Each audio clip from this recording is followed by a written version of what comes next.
बिस्मिल्लाहिर्रहमानिर्रहीम। अस्सलामुअलैकुम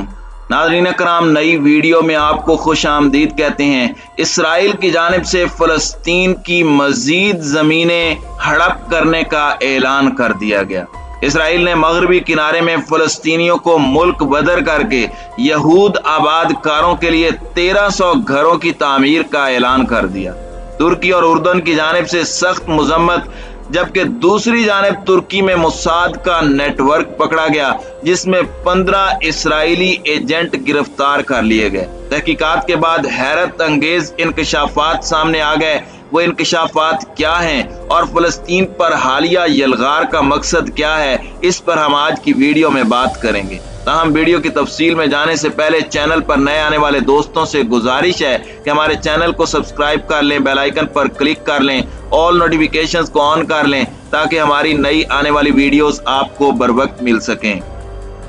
नाज़रीन कराम, इसराइल ने मकबूजा मगरबी किनारे में यहूदी आबादकारों के लिए फ़लस्तीनी ज़मीनों पर कब्जा करते हुए मज़ीद रिहाइश गाहें बनाने के मंसूबों का ऐलान किया है, जिसकी फ़लस्तीनियों, अमन के लिए काम करने वाले रज़ाकारों और हमसाया मुल्क उर्दन और तुर्की ने शदीद मज़म्मत की है। रिपोर्ट के मुताबिक वज़ारत हाउसिंग एंड कंस्ट्रक्शन की जानिब से जारी किए गए इस ऐलान में कहा गया कि मगरबी किनारे पर 1355 मकानात के लिए टेंडर शाये किए गए थे। ये इलाका 1967 की 6 रोज़ा जंग के बाद से इसराइल के कब्जे में है। ये नए मकानात 2000 से जायद रिहाइश गाहों में इजाफा होंगे, जिनके बारे में दिफाई ज़राए ने अगस्त में कहा था कि मगरबी किनारे के आबादकारों को इजाजत दी जाएगी। इसराइल ने अब अपना मजीद मुंह और जबड़ा खोलते हुए फ़लस्तीनियों की ज़मीनों पर मजीद कब्जा करते हुए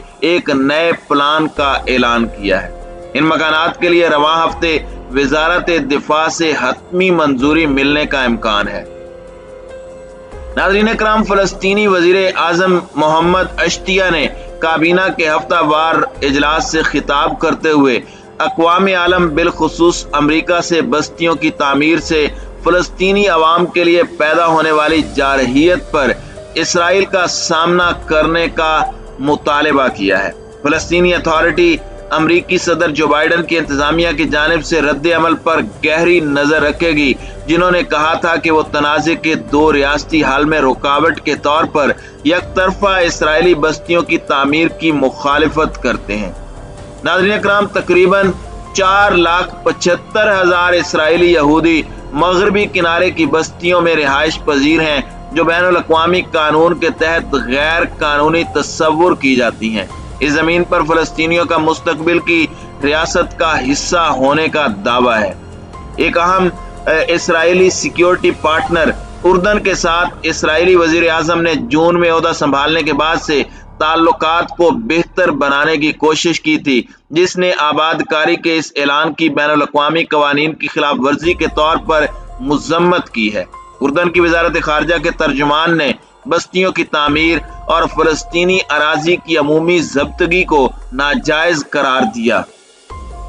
तुर्की की जानिब से भी इस इक़दाम की शदीद मज़म्मत करते हुए कहा गया है कि इसराइल अपने नाजायज इक़दामात को लगाम डाले और फ़लस्तीन की ज़मीनों के ऊपर नाजायज कब्जे करने बंद करे। इंसदादी कब्जा ग्रुप पीस 9 ने कहा है कि एतवार के ऐलान ने साबित किया कि इसराइली वज़ीर आज़म का नज़रियाती तौर पर मुतनव्वे इत्तेहाद है, जिसने जून में साबिक वज़ीर आज़म नेतन्याहू की तस्फिया की हामी हुकूमत को बेदखल किया था। नाज़रीन कराम, दूसरी जानिब इंसदादे कब्जा ग्रुप पीस 9 ने कहा कि एतवार के ऐलान ने साबित किया कि इसराइली वज़ीर आज़म का नज़रियाती तौर पर मुतनव्वे इत्तेहाद है, जिन्होंने जून में साबिक वज़ीर आज़म नेतन्याहू की तस्फिया की हामी हुकूमत को बेदखल किया था। पीस 9 ने कहा कि यह हुकूमत वाज़े तौर पर दर हकीकत नेतन्याहू के इल्हाक की पॉलिसी को जारी रखे हुए है। साथ ही इसराइली वज़ीर आज़म के बाएं बाजू से ताल्लुक रखने वाली शराकतदार जमात और लिबरल पार्टी से मुतालबा किया गया है कि जाग जाएं और बस्तियों में बेहंगम इमारतें फौरी तौर पर बंद करें। नाज़रीन कराम, दूसरी जानिब फ़लस्तीन के इत्तेहादी और फ़लस्तीन की हिमायत करने वाले ترکی کے خلاف اسرائیل نے ایک بڑا نیٹ ورک قائم کیا ہوا تھا، جسے ترکی نے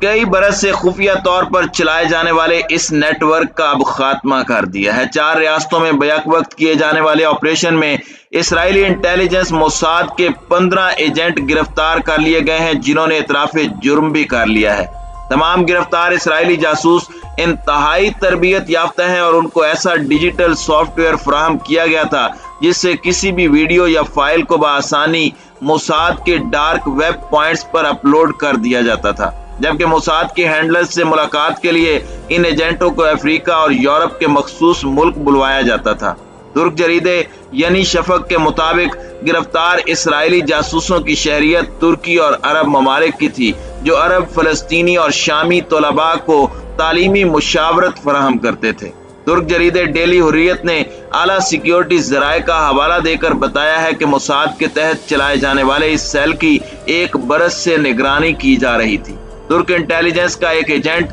اس اسرائیلی جاسوسی ونگ کا حصہ بن کر اندر کی خبر نکال رہا تھا اور اسی ایجنٹ کے ذریعے 12 اسرائیلی ایجنٹوں کو لاکھوں ڈالرز کی ادائیگیاں بھی کی گئیں۔ مختلف مواقع پر منی گرام،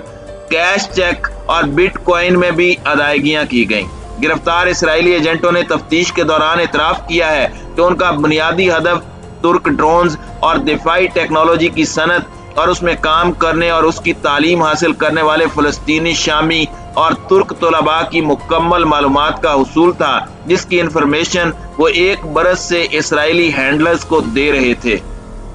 جب ترک انٹیلیجنس ایجنٹس کی فراہم کردہ دستاویزات، ویڈیو ٹپس، ڈیجیٹل اور پرسنل ادائیگیوں کے 1 سالہ ثبوت سمیت اسرائیلی ایجنٹوں کی گفتگو کی ریکارڈنگز اور نقل و حرکت کا ریکارڈ عدالت میں پیش کیا گیا تو ان کو مزید 15 یوم کے لیے جیل بھیج دیا گیا اور ان کو انتہائی سخت سیکیورٹی میں قید رکھنے کا حکم دیا گیا۔ ایک سینئر ترک افسر کا کہنا ہے کہ اب ترکی پہنچنے والے ہر اسرائیلی باشندے کی اسکریننگ کی جائے گی اور پہلے سے موجود اسرائیلیوں کی بھی مانیٹرنگ کی جائے گی، جبکہ ترکی کے دفاعی شعبے اور بالخصوص ڈرونز اور میزائل سمیت بحری جہازوں اور ریڈارز کی تیاری کے شعبوں کے طلباء اور ملازمین اور ماہرین کی شناخت کو خفیہ اور سیکیورٹی کو سخت کرنے کے اقدامات کیے جائیں گے۔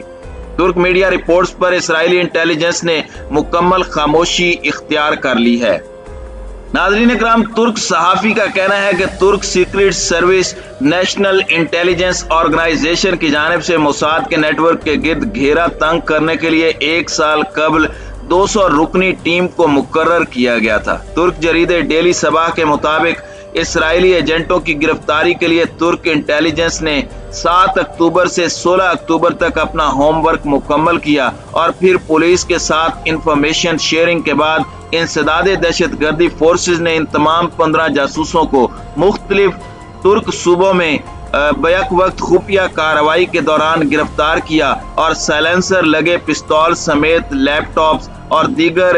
حساس ٹرانسمیٹرز بھی برآمد کیے۔ ترک انٹیلیجنس اور پروسیکیوٹرز کی تحقیقات اور عدالتی دستاویزات سے پتہ چلا ہے کہ اسرائیلی جاسوس ونگ میں ایک سیل خاص طور پر اہم تھا، کیونکہ اس کے ارکان کو موساد کے فیلڈ افسران سے رابطہ کرنے اور بیرون ملک ان سے ملاقاتیں کرنے کی ذمہ داری سونپی گئی تھی۔ یورپی اور افریقی ممالک میں کی جانے والی اسرائیلی ایجنٹس کی موساد ہینڈلرز کے ساتھ طے شدہ ملاقاتوں کے دوران اسرائیل کے لیے مطلوبہ اہم معلومات اور دستاویزات موساد کے فیلڈ افسران کو بھیج دی گئی تھیں، جنہیں انٹیلیجنس اصطلاح میں کیس آفیسرز کہا جاتا ہے۔ موساد نے اس سلسلے میں ترکی میں موجود دفاعی شعبے کے طلباء کی نجی معلومات کے حصول کے لیے جاسوس سیل ایجنٹس کو مختلف مواقع پر رقوم ادا کی، جس کا تمام ریکارڈ ترک انٹیلیجنس کے پاس موجود ہے۔ گرفتار جاسوسوں میں سے ایک جاسوس تک ترک جریدے ڈیلی صباح کے نمائندے کو بھی رسائی دی گئی،